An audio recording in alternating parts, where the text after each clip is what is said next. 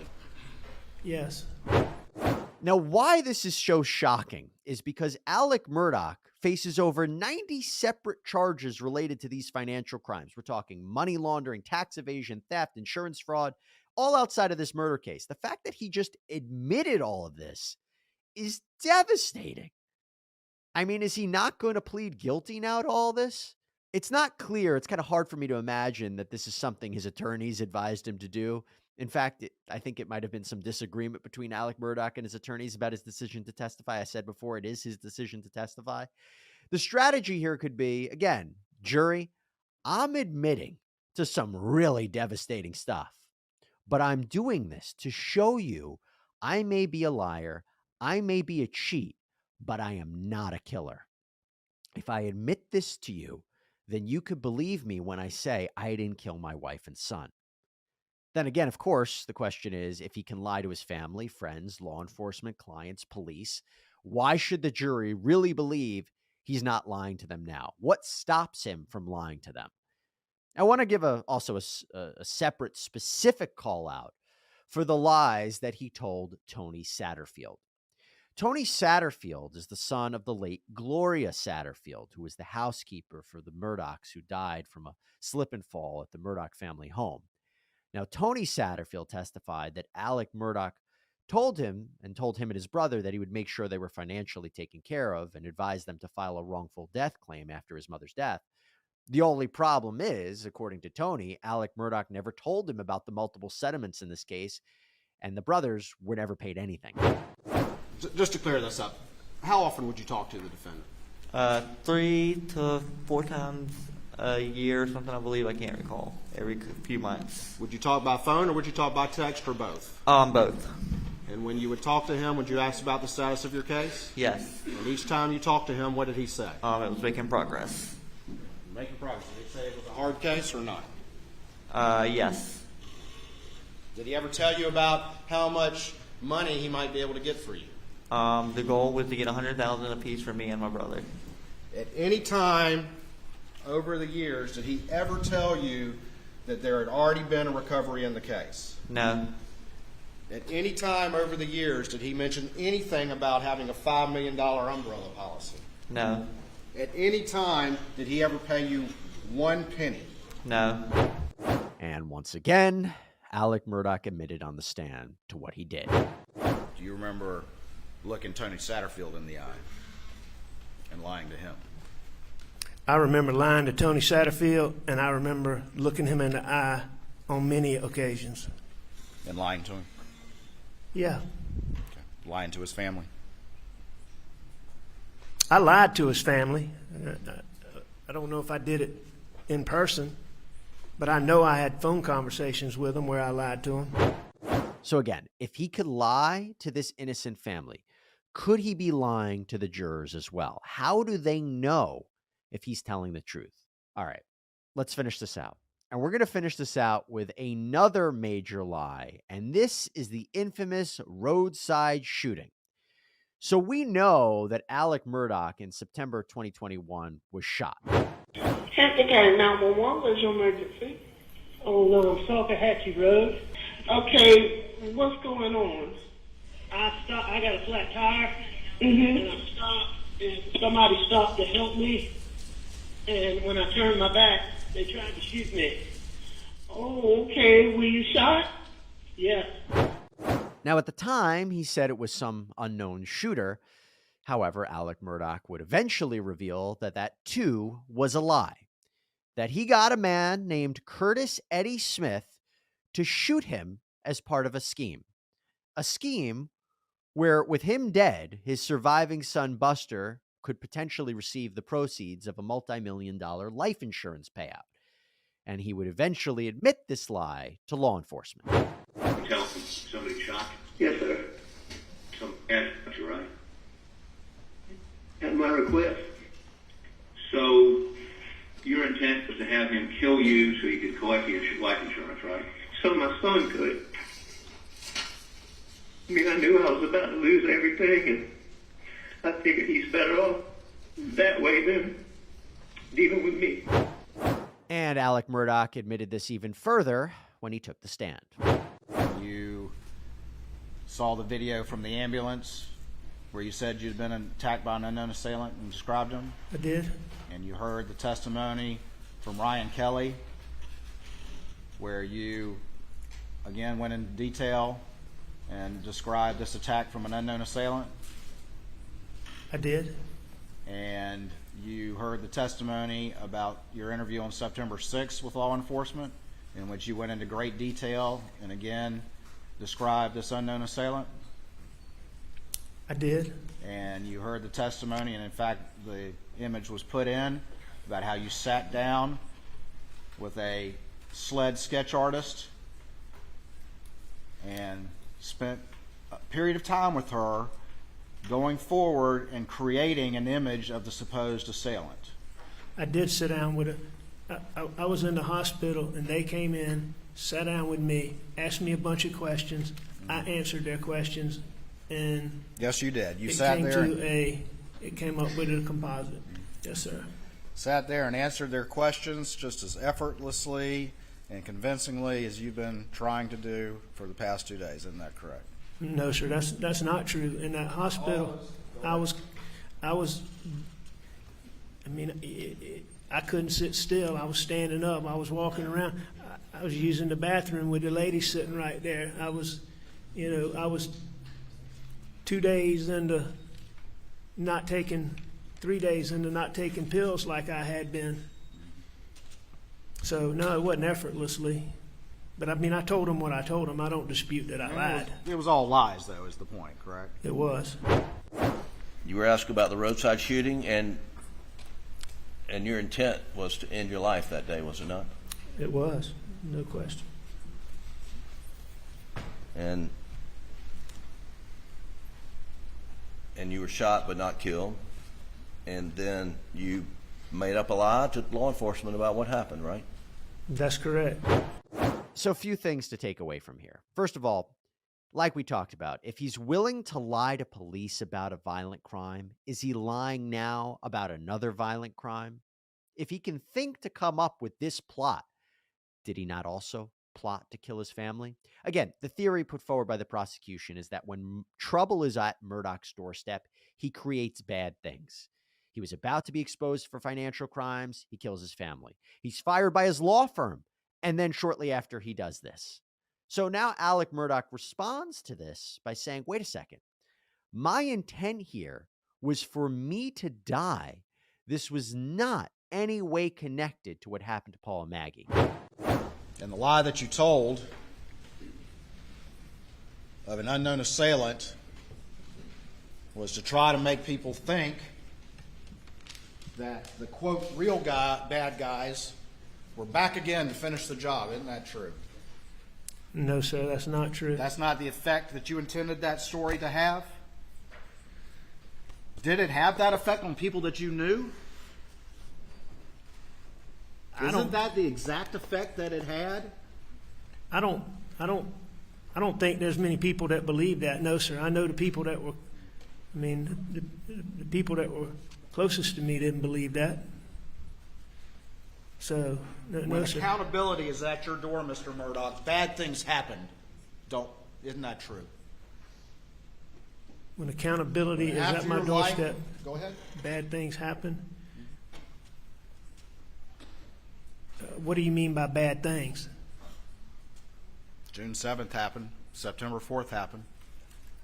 I don't believe that June the 7th happened because accountability issues were at my doorstep. Now, I do believe in September that I tried to get a man to help me kill myself because issues were at my doorstep. Every time, or I'm sorry, for the first time in your life of privilege and prominence and wealth, when you were facing accountability, each time suddenly you became a victim and everyone ran to your aid. Isn't that true?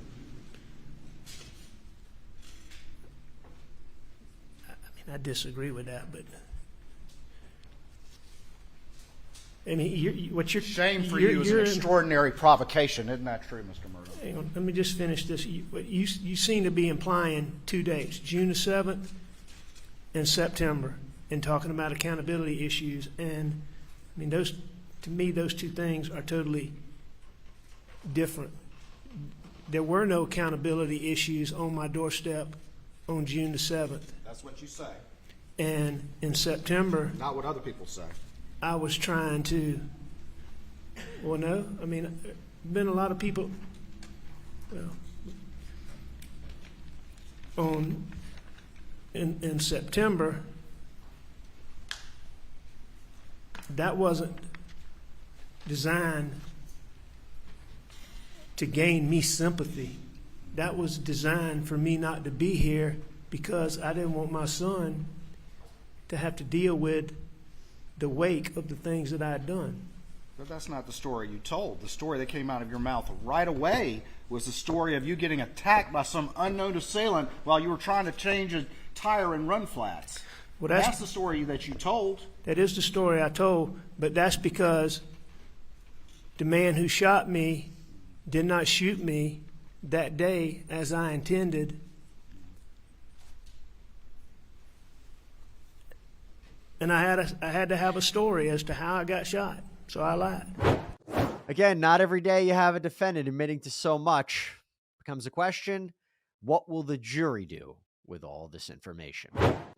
And that's all we have for you here on Sidebar, everybody. Thank you so much for joining us. Please subscribe on Apple Podcasts, Spotify, YouTube, wherever you get your podcasts. I'm Jesse Weber. I'll speak to you next time.